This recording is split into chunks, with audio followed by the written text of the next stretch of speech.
tell you, this is speaking engagement. I've done a couple at the UT Club up on campus, but to get out again, this feels so good.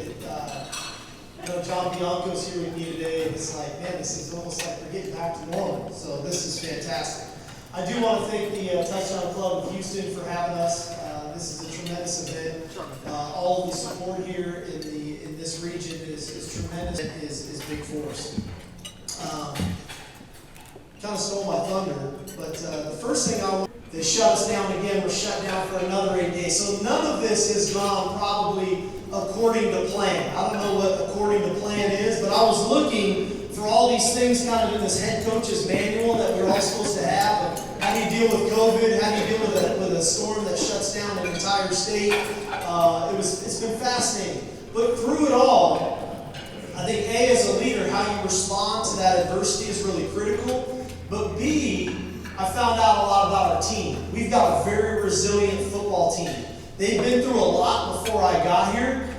And since I've been here, we've been through some things. Most recently, the death of Jake Elliott. And every time, these guys bounce right back. Every time they bounce right back. And that's a sign of a really good football team. Now, there's a lot of things for us to clean up along the way. There's a lot of fundamentals and schemes and recruiting and all that, which I'm going to get into. But that's a really cool trait to have as a team, that you're resilient. Because those of you that play know there's no game of football that goes perfect, that goes according to plan. Right? There's always adversity that we get faced with. How we respond to it is really what's critical. That's what's going to make us, right? That's what's going to shape us. And I couldn't be more proud of our team of just dealing with the things that we've dealt with in a 5 months period. So I've been impressed with that. From a recruiting standpoint, clearly we have been all gas, no brakes. I don't know who shouted that out. But I love to recruit. I think recruiting is our lifeline.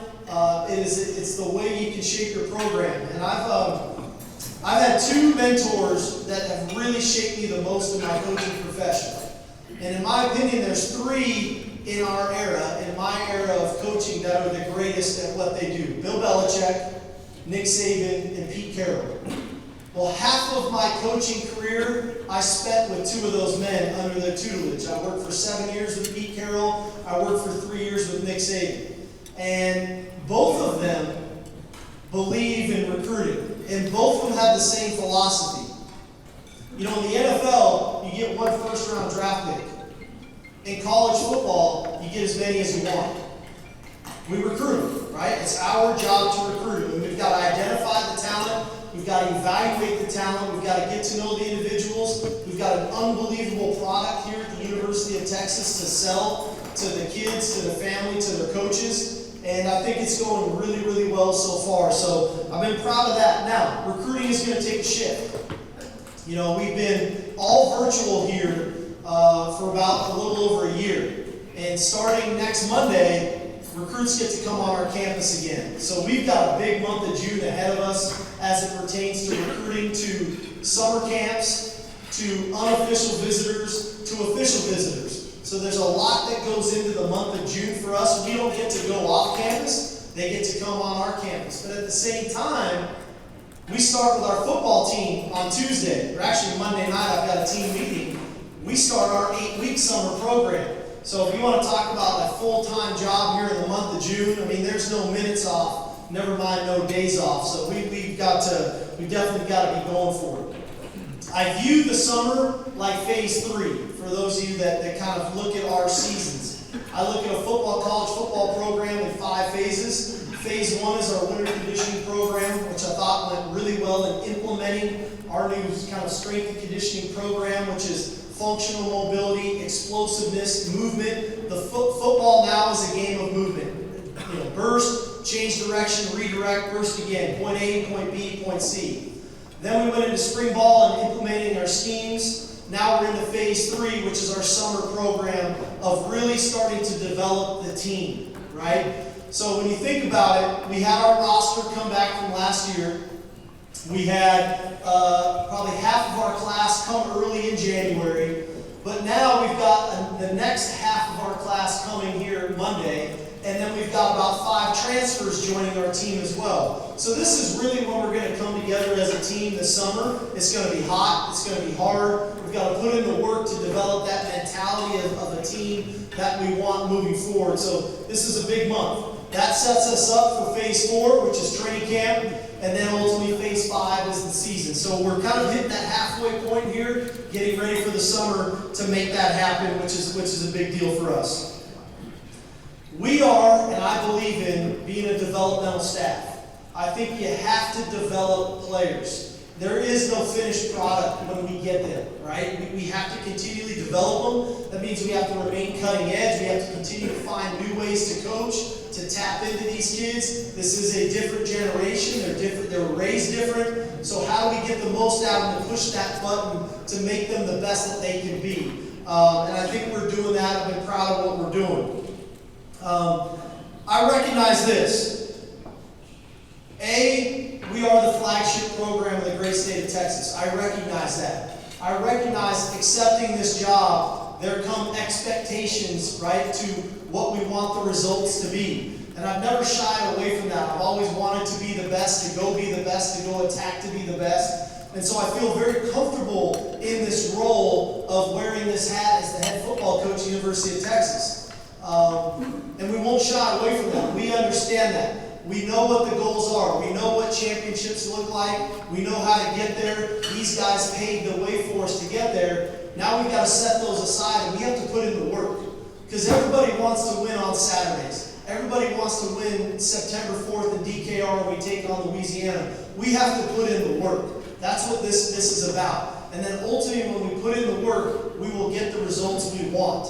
All right? And I think our players are really starting to understand that, right? They all want to win. They all want to run out of that tunnel, and they want to see the crowd and feel all that and sing the song, all the cool stuff that goes along with being a Texas football player. But to do that, you got to wake up at 5 in the morning. You got to put in the work in the weight room. You got to be with your teammates. You got to have the blood, the sweat, the tears. You got to go through the hard times like we've been going through over the past 5 months, because that's going to bring us closer, and that's what's going to shape us. And so I think there's a real mentality on this team of what it looks like.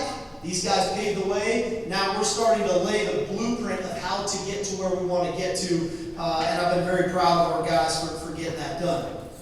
We have a challenging schedule. I don't know if those of you have checked out the University of Louisiana Lafayette yet, but they're a very good football team. Their coach, Billy Napier, is a friend of mine. They're returning, I think, 20 or 21 starters off of a team that won 10 or 11 games a year ago. They went up to Ames and put it on Iowa State last season. So we've got our work cut out for us in week 1, and then we turn right around and go up to Arkansas. We all know what that game means, especially to them. So we've got our work cut out for us very early in the season. We'll find out about ourselves, and then ultimately getting ourselves into Big 12 play, which will be critically important to what we do. One thing that I think came out of spring practice for me was getting to learn our players, right? Getting to learn the things that they do well, right? My job is A, identify what they do really well, but then B, identify maybe areas where they can improve. So, okay, we identified that in spring. After spring ball, I meet with every player individually, one-on-one, and I tell them exactly where they stand. This is what we think you're good at. These are areas we think you're not as good as where you need to be. Here's how you need to work on those things throughout the summer to get yourself ready for training camp. Because ultimately my responsibility is to put our players in the best position to be successful. And that doesn't matter if you're the quarterback, the free safety, the left tackle, the middle linebacker. That's our job as coaches. We can have all the greatest schemes in the world. I can have all the cool play designs I want. But if it's not putting players in position to do the things that they do well, then I'm doing them a disservice. And ultimately, I'm doing us a disservice. So identifying what they do well is really important to our philosophy, to how we go about it. And then implementing what they do well so that they can have success. With success comes confidence. With confidence comes more want to. With more want to comes working more on the things that I know I need to work on so I can do more things that I'm good at. So it kind of is a full circle effect to how we go about our business. So I know a lot of you watched some of the Alabama games late in the year and some of the things we were doing. It may not look look exactly the same because we may not have the players that could do all those same things. We'll still be really successful, we'll still be very innovative, but ultimately it's about putting our players in the best position to be successful, just so you can get a lay of the land of why we go about our business.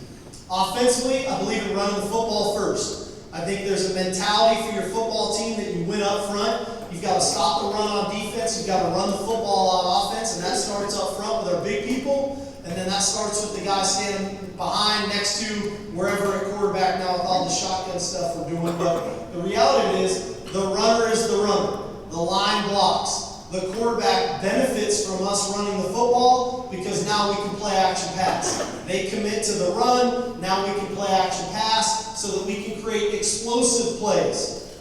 Explosive plays, when you create an explosive play on a drive, your percentage for scoring goes up dramatically. And now you have more opportunities to score. It's hard to score on 10, 12, 14 play drives. It's a lot easier to score on 5, 6, 7, 8 play drives. So we try to run the ball so we can create explosive plays. If you want to keep defending the pass, we're going to keep running the ball down your throat. But that's a mentality that we have to get offensively that I think we're working through. We're fortunate. We've got a couple really good backs on our roster. Bijan Robinson, Roshan Johnson, two big physical backs that can catch the ball out of the backfield, which is another integral part to what we do. So we feel really good about that aspect of it. I know there's questions about what's happening at quarterback. We've got two good players, and I'm fortunate. You inherit a job. You don't generally, most guys don't take over a new program that went 7-3, lost 3 games, nail biters at the end of the game, that inherit a pretty good roster. You know, I inherited the University of Washington in 2009. They were 0-12 the year before I got there. And that was a job. That was some work to kind of get the mentality back. These guys, they have a taste of what winning is. We got to get them over the hump. So we do have a pretty talented roster that way. Defensively, we believe in an attack-oriented front. We've got to penetrate the backfield. We've got to create negative plays. Negative plays are a big proponent on defense of winning the series. So we want to try to create negative plays. And then we've got to have an ability to create turnovers. Coach Pete Kwiatkowski, our defensive coordinator, that is a longtime assistant for Chris Peterson. You guys know Chris Peterson from Boise State, from the University of Washington. He was the defensive coordinator on those teams where negative plays up front, create turnovers in the linebacker in the back end, eliminate the explosive plays, and then ultimately get stops in the red area. Third down in the red area is the only play in football worth 4 points. It's worth 4 points. You get a stop, they have to kick a field goal. They convert, they score a touchdown, it's 4 more points. So our third down defense, especially in the red area, is very critical, and Coach Kwiatkowski's been great at that throughout his career. He's actually been a thorn in my side throughout his time in his career. That's part of the reason I kind of got attracted to him, is because he was kind of a pain in my ass going through this process of the work that he had done. But, you know, I think through it all, you know, this is a really cool time to be at the University of Texas. There's been a lot going on, okay? There's been a lot happening. And I really believe our roster, our team has a unique opportunity to leave their own legacy at the University of Texas. And I feel like I came in at the right time. This is when I'm supposed to be at the University of Texas. I had my own kind of issues in my own life that I had to work through. I had to learn about myself, right? I had to get to 47 years old. I was a head coach at 33 when I took over the University of Washington. 14 years later, I'm that much better of a head coach, just the experiences personally on a professional level. But I also think from our players, I know this program hasn't been where we all have wanted it to be over the last decade. But the timing just feels right for us. And I really believe that we are in the right place at the right time to go do this. I think we've got the right mental makeup on our team. Now we've got to implement our schemes. We've got to go to work. We've got to do the things that we need to do to be successful on Saturdays. But inevitably, I believe we can. And that's the cool part about all this thing coming together the way it has. I'll say one other thing that's happened here over the last 5 months for me. I literally just moved into my house here a week ago. So for the first 5 months, I lived at the AT&T Conference Center, same room. I mean, it got smaller and smaller and smaller. Believe me. My wife had more shit coming in. But, and the TV is terrible in there, just so that everybody knows. You have to stay there on game day. But they did have the Longhorn Network. Two things for me. I sat there and I watched all the old games every night. I'm like, wow, there's another great player. There's another Hall of Fame player. This is another championship team. It was fascinating just to sit there and watch that. The other thing that happened is I got to watch all of our spring sports. What a run. What a run. When you just go, I mean, you can go from track to golf to swimming to, I mean, I'm leaving them all out. Women's basketball, men's basketball winning the Big 12 tournament, to what baseball's doing, to softball. I mean, I'm leaving people out. I feel bad. But if you don't want to be inspired, I mean, that was one of the more inspiring 5 months for me, and it's still going right now with what the sports that are still happening for us. It's a standard of excellence. And that's what the University of Texas is about. It's about winning championships and putting in the work to win championships. And that's why I took the job. And so I'm definitely humbled. I'm honored to be your head football coach. We've got a lot of work to do. But hopefully come September 4th in DKR, you're proud of your football team when they take the field. So thank you very much. I appreciate that.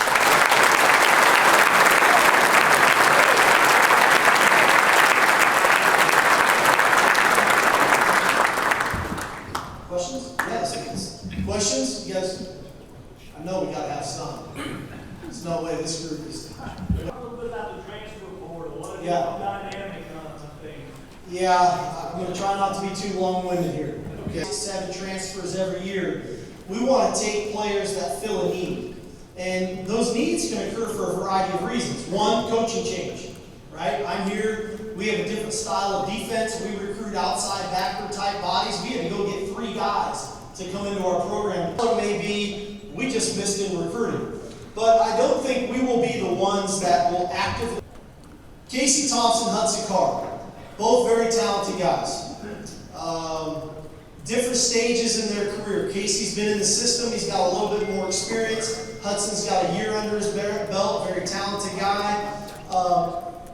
Both probably more athletic than I've dealt with in my career up until maybe Jake Locker at the University of Washington. Jake was a very athletic guy. So a little different body type. Both put in the work, both study, both prepare, both good leaders, both great workers. When we go out and run and condition as a team, they're in the front. I mean, they refuse to lose. Both had really good moments of spring. Both had some moments where they were coachable moments, right? They're learning a new system, a new scheme. And I really didn't feel like 15 spring practices was fair to them, was enough time to say, he's our starter and you're the backup.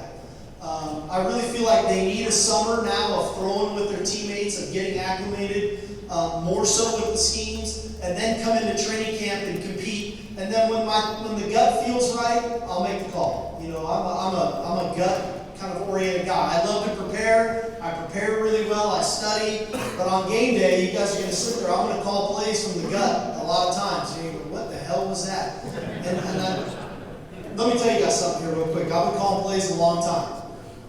When plays work, you guys like them. When plays don't work, that was a bad call. Well, no kidding. I know that. So I really don't, that's how I operate with the quarterback. I think there's a feel factor you have to have because it's not just all talent. It's who can move the football team down the field, who can manage the game, who can be the leader, who do the guys rally behind. Yes, they need to know the X's and O's, the reads, the checks, all those things. They got to have the ability to make all the throws. But who are they as people that can move the football team down the field? So those are some of the things we're looking at as we move forward with them.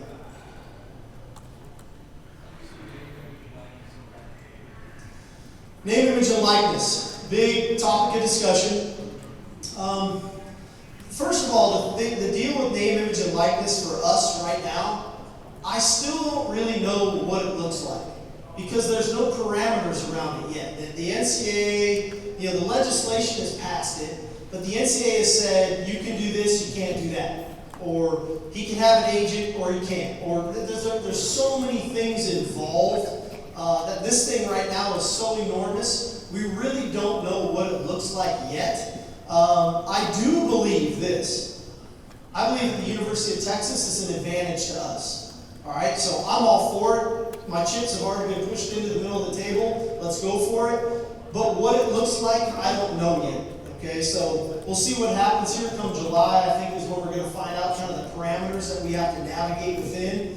But I do think it's it's something that is on the come. Hopefully, the NCAA has dug deep enough and has tried to find the landmines in this thing, so that we don't have to have trial by error. That we can kind of get it right the first time. But it is going to be definitely a different change to the landscape of college sports in general. Who are the leaders on your team? Leader-wise, I would say Derek Kerstetter, definitely on offense is a leader.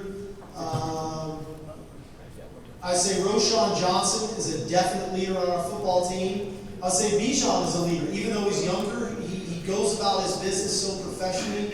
He's definitely a leader. I think Cade Brewer's a great leader on the offensive side of the ball. On defense, Snacks is a definite leader. Coburn is a definite leader. I would say a transfer, interestingly enough, we got a transfer from LSU, Ray Thornton, has been a really good leader for our kids early on. I think Josh Thompson is a very good leader. And then another young guy who's already stepping up kind of in a leadership role is Jaron Thompson.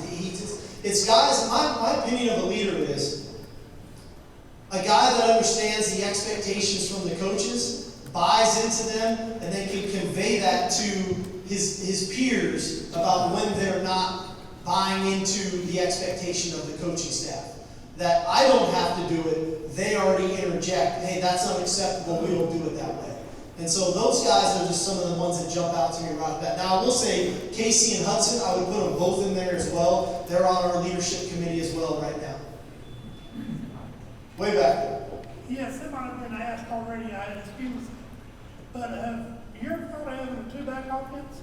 You got two great running backs. And if you want, the plays in part one, you got a good one sitting. Sir? I was wondering if you ever thought about a wishbone or anything.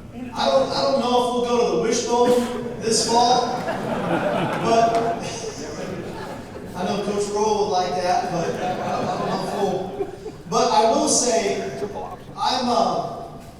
I believe in playing our best players, and I believe in putting our best players in position to be successful. And if that means there's both of those guys on the field at the same time, you'll probably see them on the field at the same time without giving away game plans here. So we are very multiple offensively. We like to use tight ends. We like to use receivers. We like to use backs. So that is part of, I think, an identity that we'll start to assume is utilizing both those guys at the same time. Yeah, Coach, obviously know that you were a player at BYU. Can you speak to your best game statistics and do you remember who the opponent was? And how does that work with your coaching? Okay, so it's going into my senior year at BYU, and we were in the Pigskin Classic in Provo, Utah, and we had an opponent by the name of Texas A&M come to town, and they were a very talented team, and we knew they were more talented than we were, but it was hot, and Coach Edwards didn't really say a whole lot. We're going to throw this ball around the yard, and we're going to make these guys run around until they get tired, and then we're going to make some plays.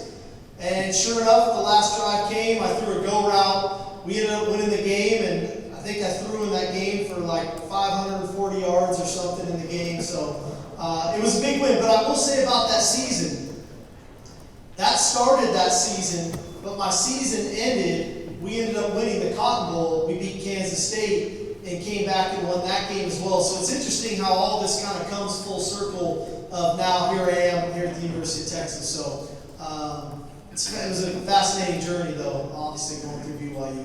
Got one more? One more right here? How challenging is it being the head coach as well as calling on the side of the ball? Questions about calling plays and being the head coach. To me, that's the norm because that's just what I've done. I've always done that throughout my career when I was a head coach. I've got a couple really good mentors in the game. Most notably John Gruden, who I've spent a lot of time with. I've gone to visit with. He does it. He's always done it his career as a head coach. What I like about it, quite frankly, is I can really control the game. I can speed it up. I can slow down if our defense is tired. I can go for it. I can call timeout. I can go for 2. I can start counting possessions. I know there's 4 possessions left in this game. If I go fast, whether we score or not, if we go fast, I'm going to get 2 more possessions. I can slow it down and ensure there's only 3 possessions left in the game. So they only get 1 and we get 1 more. So I like the advantage of being that way as a play caller and the head coach. From a preparation standpoint, you got to have a good staff. And we feel like we hired a great one. Our offensive coordinator, Kyle Flood, has been with me. He was with me 2 years in Atlanta with the Falcons. He was with me for 2 years at Alabama. He came with me here. He's our offensive line coach, so we work really well together. And then obviously I brought a few other guys from Alabama with me. But the staff component from a preparation standpoint is very big. So I just want to thank y'all again. I really appreciate you. Appreciate your support. Let's see this